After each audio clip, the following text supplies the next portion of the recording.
বাংলাতে একটি প্রবাদ বাক্য আছে, খেতে নাই খৈলেনে জড়ো।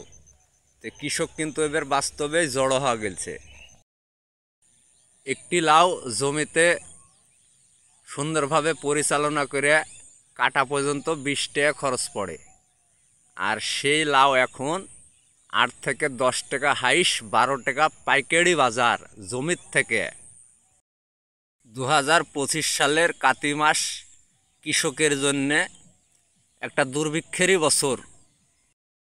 এই দেশে কৃষকের আর মান নাই, যেখানে যাবে সেখানেই তারা লাঞ্ছিত।